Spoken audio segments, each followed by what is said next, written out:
Yo, Hey, what's going on, fam? what up, everybody? Welcome back to the Frank and Neil. Keeping it real. Let's go. All right, so we're gonna start off with this little candy bar challenge. You think? I wouldn't call it challenge, just a little taste test. Shout out to Mr. Beast and his Feastables. Never heard of these, but son came in and he got them. He said we got to try them. They're delicious. So shout out to Mr. Beast for creating this candy bar. Let's dive right into these, Frank. What do you want to start with? I'm starting with Mr. Crunch, which I thought was actually Mr. Ranch. Show it to Milk Crunch. Milk Crunch. Milk Crunch. All right, let's try this.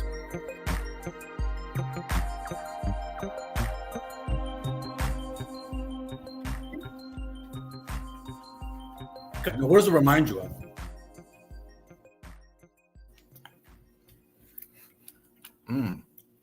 Takes me back to as a kid when I would have those little candy bars with like the yellow wrapper. Not the Mr. Good bar. That's what I thought. I thought it was Mr. Good bar. Mr. Good bar? It might be Mr. Good bar. Tastes like Mr. Good bar. Pretty delicious, not gonna lie. Fan of it. Okay. That down. Okay. Next, I'm on PBJ. Oh, no, I'm sorry, PBJ. Peanut. No, we still live. There we are. Okay. All right. So we're gonna go with peanut butter. For those again that are just tuning in and watching, these are Mr. Beast Feastables. Chews off, it tastes so good. Right. So super weird and random. Okay. Christmas time. They come out these little peanut butter and chocolate. They're like in the shape of like a bill or something. That's what these taste like. Oh man. I know what you're talking about. I don't know the name though. It's not like a Reese's peanut butter cup. That like a smooth peanut butter. It's good. I like it. Oh, Yeah, it tastes good. It's like busting in the mouth. Oh, one there. There we go. All right. Next. Let's go. I want to say almond for last. That's Okay. my.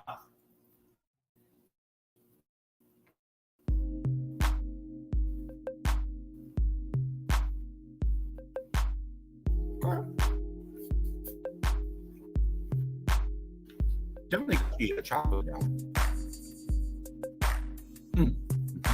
Yep. I like it. Not my favorite of the four so far. It's pretty good. So, all right. Off to the almond. What I've been waiting on.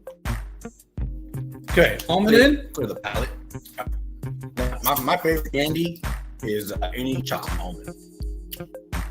Did not disappoint. Dude, that's good. That's good chocolate. That's really good. Good. Mr. Beast Feastables. I'll give you a 9 out of 10. If they had bigger almonds, it'd be a 10 out of 10 on those. But Hey, that's good. That was good. I'm almost tempted to get the almonds. I ordered more of those. Those are good.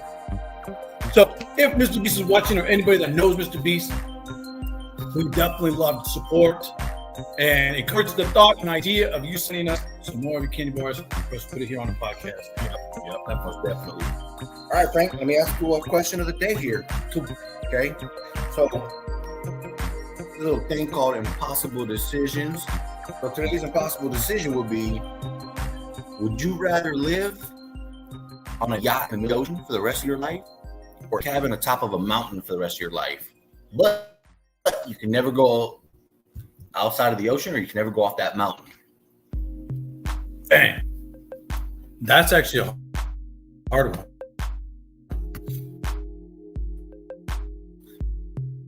I'm going to go ahead and say mountain. I'm going to go with the mountain. If I had to choose place, and here's what's because I was thinking where they go when they're out of commission. I was actually sell one of those ships, and I would like to convert it into a paintball facility, a floating facility. But I would definitely go with the mountain. I think isolation in the mountain would be absolutely on. And here's why I think that too. Is because we've been watching as a family. We've been sitting down and watching for, I think, 2 days now or 3 days. Not consistent, but we've been watching a series on Netflix called Alone. Yep. And you see those individuals going through some breakdown moments, and they're finding themselves, and they're actually putting. I think it was Alan or not Alan, but Wyatt. I'd say he's. I mean, anybody can come and go. Shoot. You just can't leave. Okay. So I'm bringing Shaq. I'm bringing like Chuck Norris. See, I would love to be able to like travel and see the world. Okay. I've never been on a boat. Okay. I don't know if I get seasick, so that's gonna be a part into it, I think. So I would have to go. Oh, it's tough. I don't know about being on the same mountain as the rest. Is there like a lake and stuff on this mountain? I don't know. You get the card. I don't know. Yeah. But I've seen these mega yachts. They got everything. Like these cruise ships. They got like water slides and freaking go-karts and stuff. Carnivals on a carnival ship. Slot machines. Yeah. So I'm serious. They have everything. So I don't. That's a tough one. I think just to the fact that I don't know if I get seasick or not, I would have to play it safe and go mountain. Like you said, we've been binge watching Alone, and I want to try it. I want to see, how big cabin could I build? Yeah. So yeah, I think. So you could do the cruise ship. I would like to do a cruise ship. Excuse me. Who would you bring with you? Oh, I'd bring my wife and kids, family. Yep. Send them home every weekend, bring celebrities in. There you go. Have the parties. No, I don't know. I don't know. That's like, how bored would you get after having all that stuff? So I don't know. Do you have TV? Do you not have TV? Do you have Wi-Fi? No Wi-Fi? Like, well, there's no Wi-Fi. My family's not coming, so there's got to be Wi-Fi. I think I would go mountain. Okay. I don't know about the sea stick. Right. They didn't mention if the boat could break. So here's something I started thinking about too on that particular subject, is because my daughter's friend came with us and he asked the question, Mr. Sagasta, could you see yourself living in those Forest Rangers? They have those big old huge towers, and you have to stay there for like 6 months. He said, do you think you could do that? I said, yeah, as long as I have all the proper tools, absolutely. I know I could. Yeah. For 6 months, be up there, absolutely. Heck yeah. Okay, let me ask by you this. myself, I don't know. That'd be hard. Straight up. Let me ask you this. What are your thoughts on a tiny home? Could you do a tiny house? Because that's my end goal. I would love to just have a big old property, nice little tiny home, easy to maintain. My wife says absolutely not. She's not being contained with me. So she's like the little lady living in a shoe, like tiny. Not that small, but like, you seen these like small houses that they're building? It's like 1 bedroom, and they're nice. They're immaculate. Some of them are made like with today's top technology. Yeah, stoves and you name it. And I do think I could. I don't think that Sarah could. Yeah, that's straight up. Okay. Would you rather have a tiny home or a motor home? Motor home. You rather road all the time? Well, not all the time. I'd like to be able to just book up and say, last time we've enjoyed all the emancipation. Like, you're in Zion, you're a host in Zion. Yeah. And then let's see, 5 months, you get burned out. Yeah. And now there's an opening where you go to Yosemite. Mm-hmm. You know what I'm saying? You can now leave. But if you're in a tiny house that's locked in, yeah, you can't go anywhere. You're stuck. Yep. So that's why I think with wheels, I'm out. I can travel. You can move. Get that out this way. love to just. My wife, she said that's too close to quarters. she's not staying with me. Nobody likes to smell the house. same funk over, especially during football season. Oh God, no. So, but I do envy those people that are young and they live in their vans and they just travel around. They do everything. I think that's pretty awesome. Yeah. But I know for sure that Sarah wouldn't be able to. She wouldn't do it for that one. That's just that's her. Okay. Where would be like if you were living an RV life? Where's the first location you'd camp out for a week? Ooh, there's one location. I'm gonna say like Virginia, somewhere in like Virginia Beach, Newport in Virginia. Yeah, I would say there for a week, then move to Malibu. And then from Malibu, definitely like Zion. That way, I would have both varieties of both oceans, and then I would have the I don't know what you would call, like, Zion is a beauty in itself. Yeah. I would have to go Yosemite because one of my things on my bucket list is to see the El Capitan, the face where they free climb. You ever watch that show? Free Fall. Yeah. With the guy that climbs that free solo. Free solo. I couldn't do it. Dude, my hands sweating just watching him. Yeah, I couldn't do it. I cringe when people fall down that are our age and they fall down. I cringe. I'm like, that hurt, and I definitely felt the pain. Okay, so I watched a lot of these videos. Most of you said to me, okay, I feel in my gut. Yeah. Just when people face plant on cement, I feel like a shiver go through my body, but then I laugh hard. Got to. Come on. Do you get that feeling too every time someone every single time? I don't care if they're on a bike. I don't care if they're on rollerblades or a skateboard. Like when people crash, I'm like, ooh. And then I'm like, I just start busting up. I can see car crashes and all that stuff, but it's for some reason it's somebody's face sliding across the concrete that just sends like this. Yeah, chill down your spine. I get it, definitely. Yeah, that's a crazy one. All right, man. So I want to get into where do we draw the line. Here's my subject for where do we draw the line. Many of us in America, and I did a lot of research on this because I wanted to know more about where do you draw the line when it comes to self-checkouts. And here's not just a self-checkout universe in itself, but the freaking looks that you get when something goes wrong, and you can feel the eyeballs of people behind you, and you can hear the sighs, and you can almost feel the pressure of like, you messed up.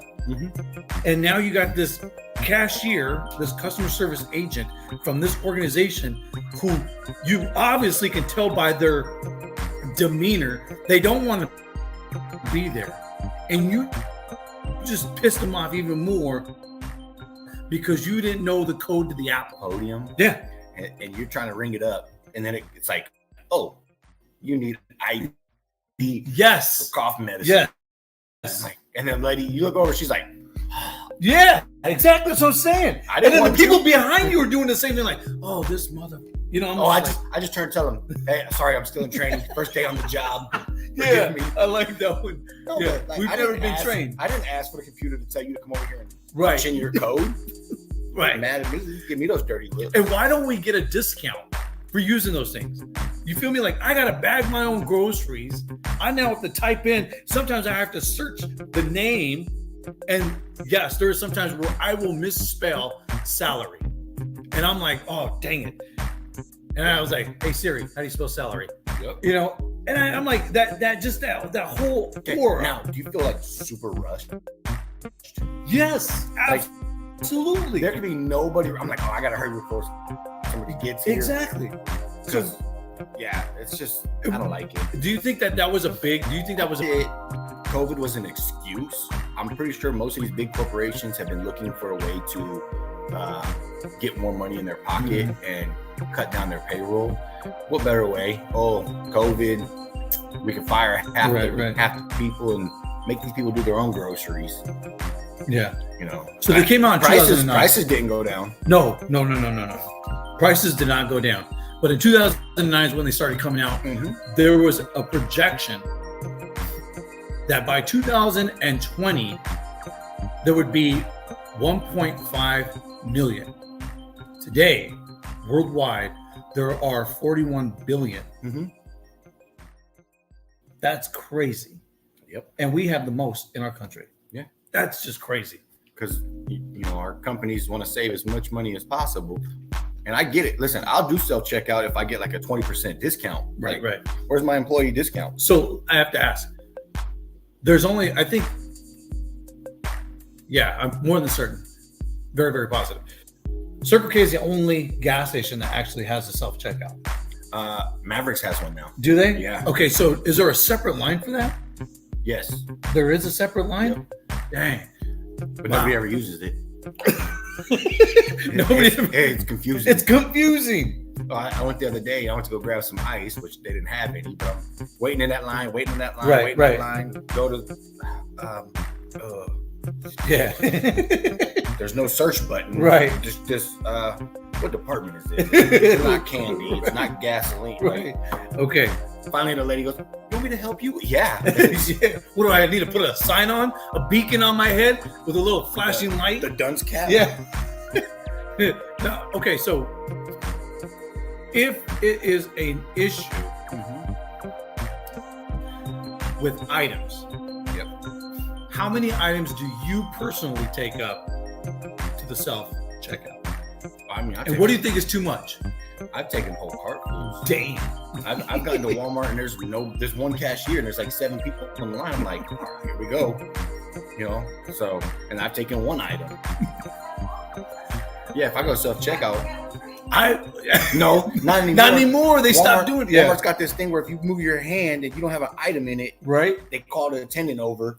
Yeah. Oh, item may have been stolen. Yeah.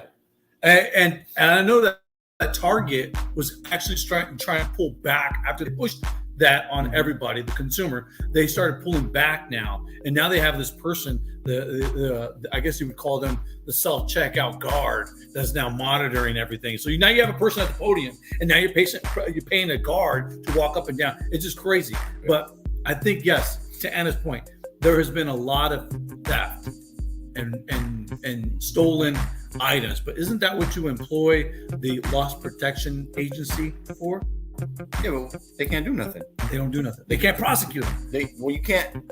You can't stop them. I've worked at Walmart. I've worked at Target. Right. And literally, like first day of training, you see someone stealing, do not approach them. Do not say anything. Yes, call your supervisor or loss prevention team so that they can mark it down and call the police.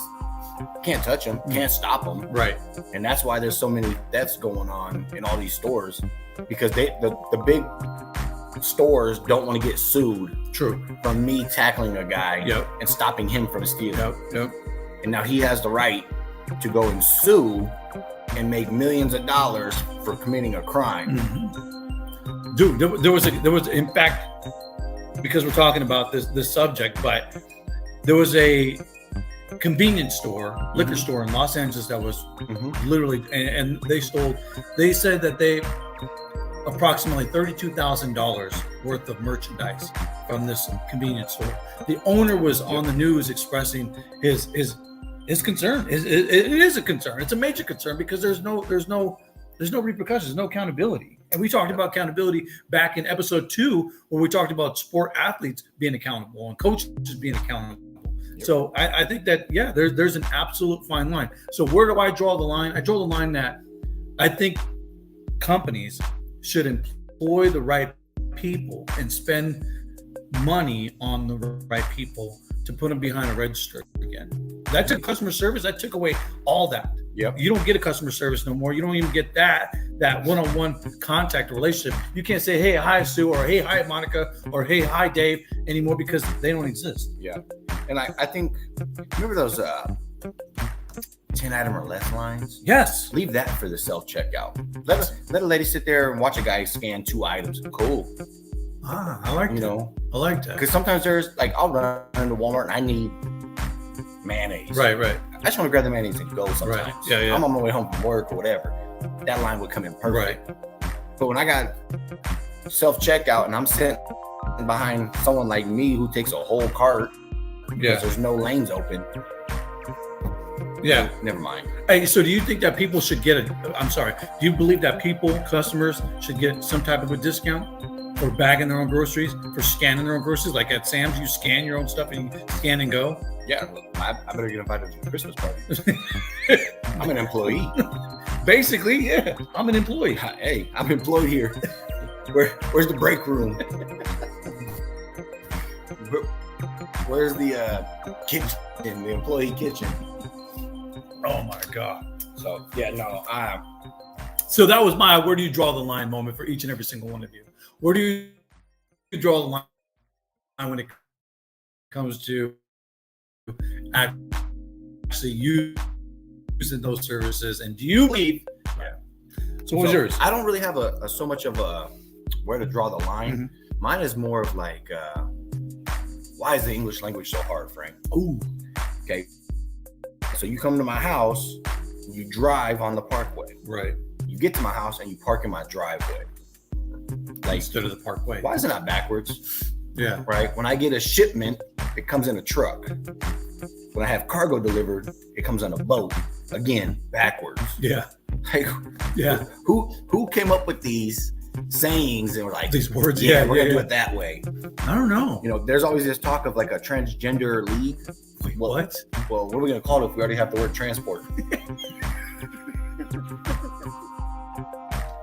Oh my God. I love it. I love it. I love it. Will they be offended by it? All jokes aside. Yeah, will they be offended by it? Yeah. I like that. Yeah, that's but good. No, the English language, I always heard people say like, oh, it's hard. I'm like, I learned it when I was like 3. It's not that hard. It's hard. So on TikTok, I am now learning how to say certain phrases. Uh-huh. And so I guess my goal this month was to learn some things, some language, some foreign language, not Spanish, because I'm not fluent in Spanish and I'm not really in the interest of learning fluent Spanish, but nonetheless. So I follow this guy, he's a teacher, and I'm learning a little bit of phrases. Now, these phrases are somewhat explicit. I've seen this guy. Yeah, some explicit. Yes, he's got some very good ones. So now I'm going to venture in next month into learning not just Chinese, but also Japanese, since Andrew being in Japan. Mm-hmm. That way I can share some of those videos with him, because there's some idiots out there, and you want to be able to say some things to some idiots. So so I did talk to Andrew real quick. Go ahead. Hey, everybody that's in the military, hands down, appreciate you guys' service. Thank you guys. I talked to my son last night for a very, very small window. He went to Universal Studios in Japan. He said it was off the chain. Okay. Off the chain. I didn't know they had. So that's a bucket list. Yeah, because we want to go as a family and friends. We want to go to Japan. That's one of our major bucket lists outside of skydiving. So, he definitely wants to share his appreciation and say hello to you guys. He told me to tell you that. So nice. Tell him we say hello as well. I seen he was posting the other day, and man, the time difference is crazy. It is crazy. So that's the one thing when Tommy leaves for South Korea in a month or two, the time change is going to be so different. I told him, I said, just call when you can. I don't care. Miss you, Austin. Austin, hey, congratulations. Yep.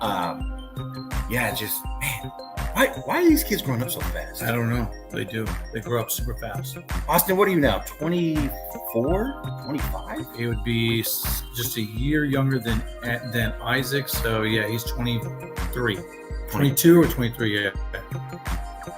No, they grow up quick. And then they get married. I know.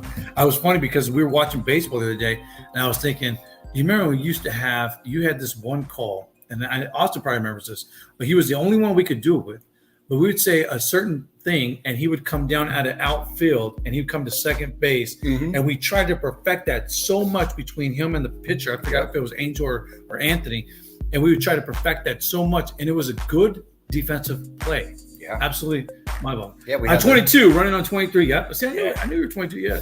So we'd have the shortstop slide over so the guy could think he get a bigger lead. Exactly. Also come crashing in. Yep. Yeah. It worked a few times. Creative, very creative. Always thinking. Gotta come up with something new to keep people on their toes. Always. I love it. Yep, definitely. So what else we got, man? Nothing. Dad came home yesterday. An update. Dad came home yesterday. Yep. Doing well. he got a little grumpy.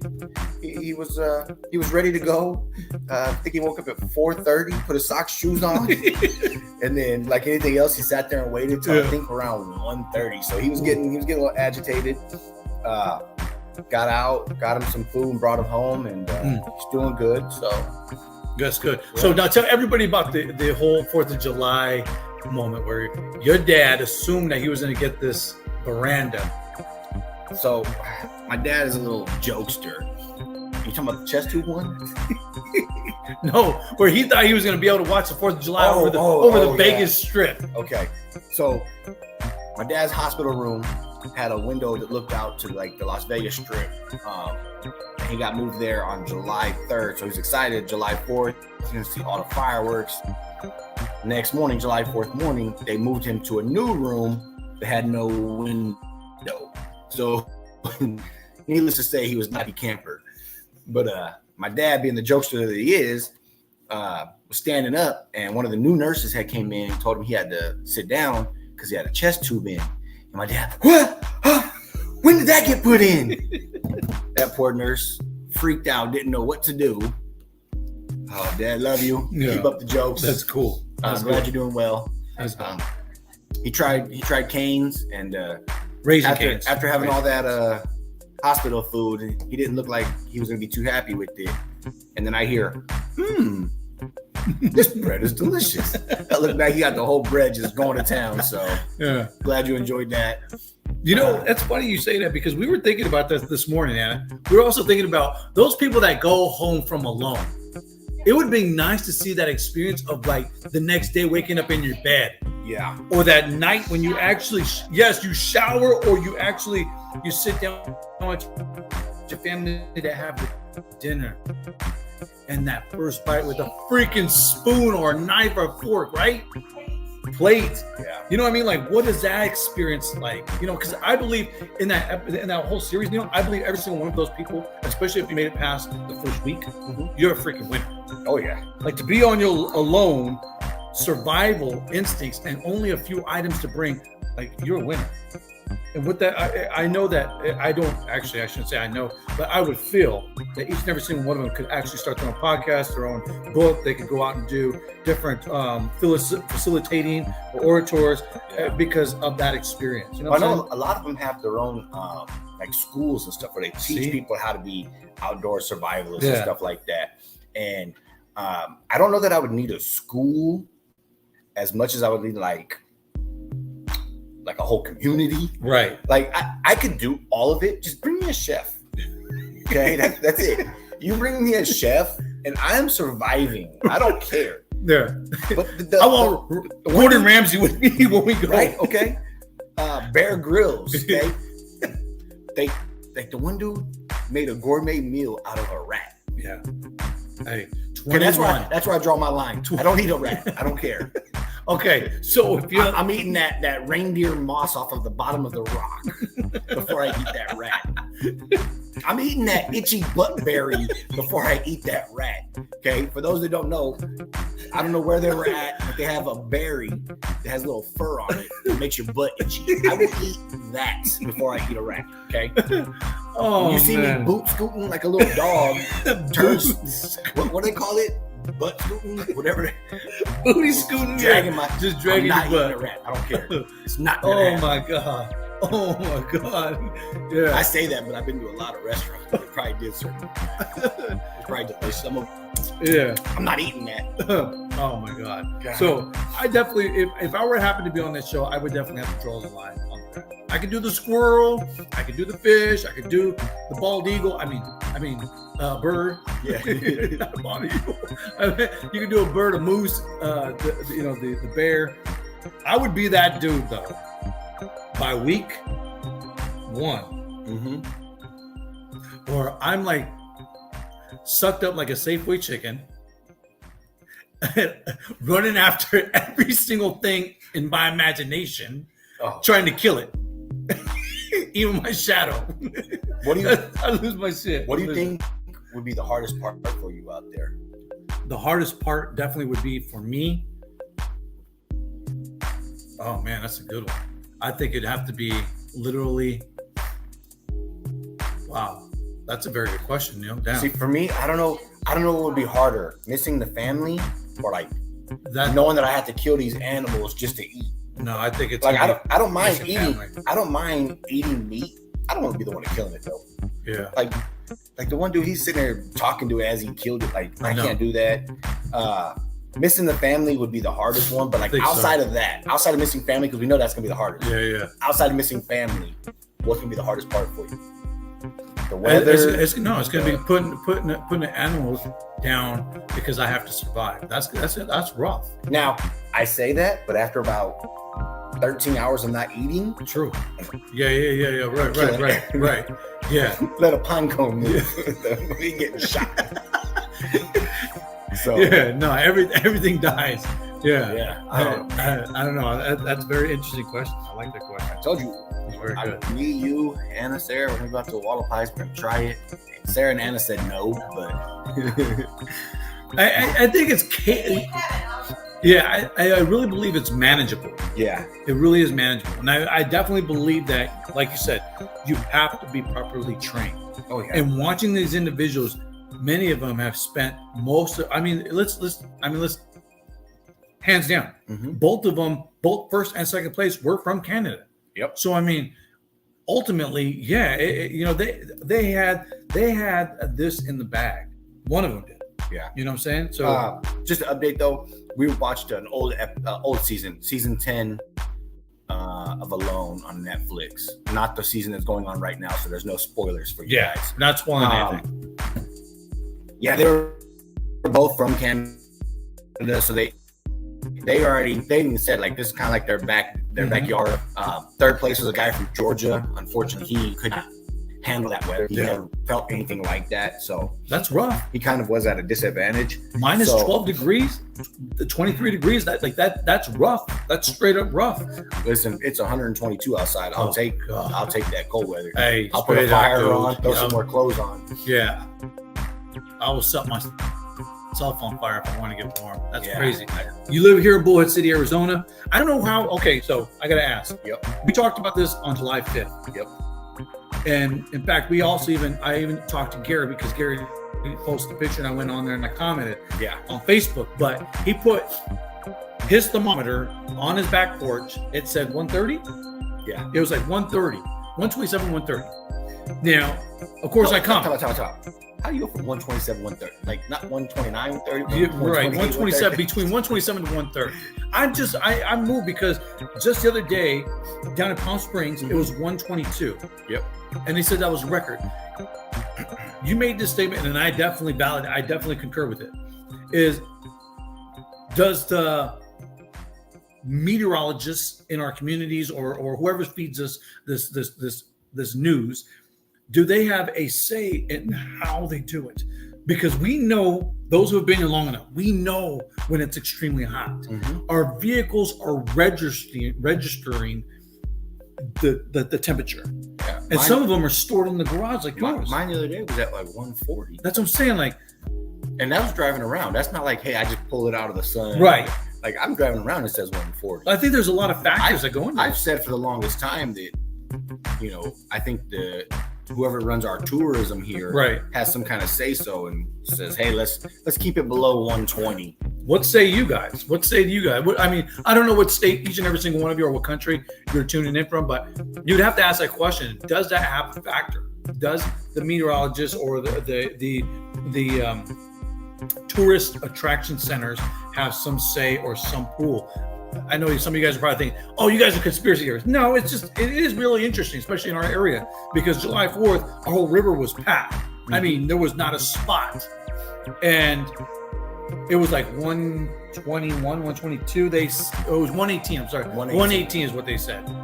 But then there were individuals that were posted on social media that were showing their thermometers in the shade that were between 122 to 127, 130. And again, that's interesting. Yeah. I look at it as if I'm from another state and I look and it says that it's going to be 141. Mm-hmm. I'm not going. You're not going. Right. Exactly. But now if it says 118, I'm like, oh, I can handle 118. It's 105 here. What's 13 more degrees? Yeah. Right. So Yeah. I definitely think that somebody has a say in like keeping it below a certain number. I mean, because it's on average 15 to 20 degrees lower than what they tell us. I mean, higher than what they usually tell us. I agree. I do. I really do agree. We went to the Wallop Eyes on July 4th, and it was 90 degrees up there. I didn't want to hike. Like, that's how hot it was. Yep. Normally we go up there and I do some hiking, but nah. I was glued to and we had to leave early because it was just so hot. It was unbearable. I don't like it. But, and a lot of credit to each and every single one of you, including my brother here, who work outside. That's hard to do. I've done it for a few years, and I don't like it. I didn't like it at all. I'll tell you what, if you start early in the morning and you let your body acclimate with the heat, it's not so bad. Right. But if you have to go inside, outside, like people that like have to work inside people's homes and they go outside, I give it to them. Landscaping is not so bad. We started like plumbers, 4 electricians. o'clock. Yeah, we started at 4 o'clock in the morning. Our body acclimates with it. By the time it starts getting hot, we're already done. Yeah.